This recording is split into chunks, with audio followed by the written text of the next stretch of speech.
Ben tebrik ediyorum. Oradan da bizim hemkarımız Cemil müəllim çox ətraflı danışdı. Ben bu ailəni çox yaxından tanıyıram. Çox gözəl ailədir. Əliyevlər ailəsi Azərbaycanda, Qubadlıda, Zəngəzurda sahib seçən ailələrdən biridir.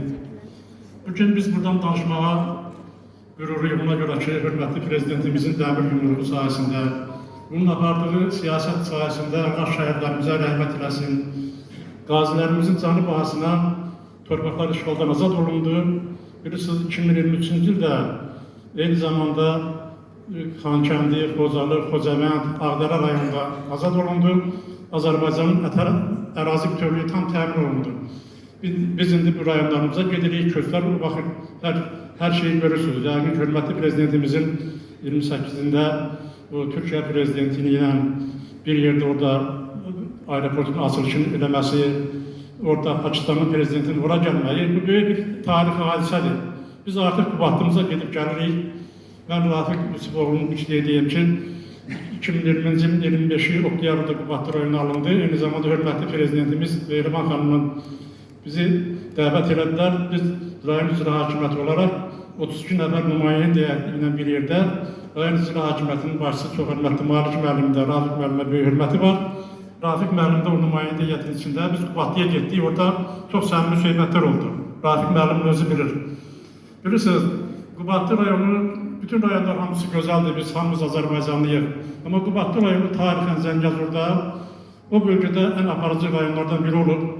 Qəhrəmanlarına görə, milli qəhrəmanlarına görə, ziyalılarına görə, ictimai-siyasi xadimlərinə görə, elm adamlarına görə o Qubadlının suyundan, torpağından asılıdır. Qubadlıda 4 çay var. Həkəri, Bərişad, Ağac çayı, Kiçik Həkəri. Bu, Azərbaycanın çox yerlərində belə çaylar da yoxdur. Qubadlı həm aramdır, həm dağdır rayondur. Ona görə də Rafiq müəllimin anadan olduğu Çardaqlı kəndi də yəqin gedənlər görüb getmənlər də yəqin gedib görəcək. Dağ kəndlərindədir. Çox gözəl, üstünkar kənddən biridir. Bunun əsli kökü çox sanılan adamlardandır. Allah'ın masasına rəhmət eləsin. Yusuf müəllim, onun Nasir Şamamaq xanım Riyaziyyat müəllim olub. Uzun illər o məktəbdə müəllim işləyiblər. Məktəb direktoru olub atası.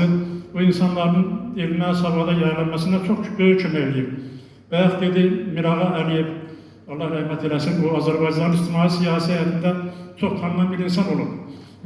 O institut qutarandan sonra, Bakı Dövlət Universiteti qutarandan sonra 1941-ci ildə müharibəyə gedib. 416-cı Taqanürək diviziyasında o komandir olub. Komandir olub orada sıravi əskər gedəndən sonra onun mayor zvaniyasında gəlib Azərbaycana.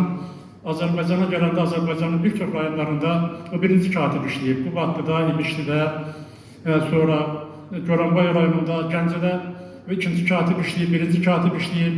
Sonra Kənd Təsərrüfat Nazirinin müavini işləyib. Bilirsiniz ki, o rəhmətə gedəndə də onun ikinci fərqli qiyamanda qəbrini də oradadır. Biz həmişə gedib ziyarət edirik.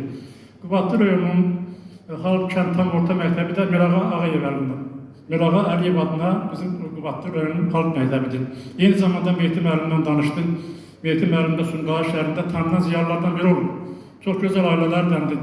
Onun anasının atası Üşləvan Kərimov Seyirdə əməkdar müəllim o vaxtı almaq üçün Azərbaycanda bəlkə də 5 nəfər müəllim olub. Bunun elə ana babası da oradan olub. Demək olar ki, bunun daisi İlis Kərimov Qubadlı rayonunda uzun illər polis rəisi işləyib, Gədəbəydə işləyib, indi hamı da onun rəisliyindən danışır. Bu nəsil haqqında çox danışmaq olar.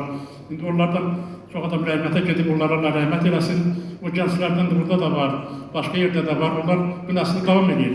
Buna görə Rafiq müəllim öz əziyyəti içinə, o yaradıcılığına, gecəsinə, günümüzə qataraq o əməkdar mədəniyyət işçisi olub. Filologiya elmlər doktoru, yazıçılar birliyin üzvüdür. Bu elə belə şey deyil, o ədəbiyyat sahəsində öz sözünü deyil. Rafiq müəllim bütün sahələrdə həm gözəl insandır, ailə başçısıdır, gözəl uşaq övladları var, hamısı müəyyən sahələrdə işləyir. Biz indi Rafiq müəllimin 50 illik yubileyində iştirak elədik. Yazıçılar birliğində getdik, 70 nəfər adam iştirak elədik. Dünən hörmətli Rafiq müəllim, bizim dostumuz Rafiq müəllimin qardaşı Rafiq müəllim uzun illər bizim rayonda ikinci katib işləyib, sonra icra hakimiyyətində işləyib, bizdə də Veteranlar Cəmiyyətinin sədridir. Dünən mənimlə görüşürəm, deyir Rafiq müəllimin 75 yaşı, deyir, nətər oldu 75 yaşı? Biz 25 yıl bundan qabaq o dedi bir de 50'liyimiz kesildi orada. Orada çok güzel sözler dedi. Onlar özləri yəqin deyəcək ki, Rafiq müəllim belə tanınan adamdır bunun bütün sahələrdə də. Mən Maarif müəllimin salamlarını çatdırdım. Biz 1993-cü ildə Qubadda rəyin işğal oldu. Azərbaycanın 42 rayonunda məskunlaşdıq. Ancaq mən sizə hamınıza deyirəm ki, biz Sumqayıtda olan münasibəti heç hələ görmədik. 42 rayonda məskunlaşmışıq. Mən 30 ildən artıq ki, müavin işləyirəm icra hakimiyyətində. Mən gəzmədiyim, getmədiyim yer yoxdur, amma Sumqayıt şəhərində olan insanların münasibəti heç hələ bir münasibət yoxdur. Burada Allah Zakir müəllim də canı sağ eləsin. Mən Zakir müəllim uzun illərdə tanıyıram. Hələ bu Evlər İdarəsi olan vaxtdan bu cəmaata çox kömək edir. Bilirsiniz, o bələdiyyədə işləyəndə də cəmaata kömək elədi. Abşeronda da işləyəndə, Abşeron Xırdaran elədi şəhər. Çox o kətlərin hamısı qalmışdı. Geride o kətlərin inşaatında böyük kömək elədi. Sumqayıt şəhərinə də gələndə, Sumqayıt şəhəri göz qabağındadır və Rafiq müəllim dedi, 20 il bundan qabaq desən ki, Sumqayıtın bulvarı belə olacaq, burada Ərbağan mərkəzində heç kim inanmırdı. Amma Sumqayıtın gecəsi ilə günüzü heç bilinmir. Bütün şəhərin hamısı, hər tərəfdən küçələri, binaların hamısı var ki, bunu mən sizə deyim ki, bizim Şakir Abuşovun bir sözü var. Deyir, Zakir müəllimin əlində bir seyirli çubuq var. Hara vurursa orada işlər yaxşı gedir. Oradan da belədir. Bu işləri heç kim görənməz. Allah onun canı sağ eləsin, ömrünü üzürləsin ki, bu işləri yerinə yetirir.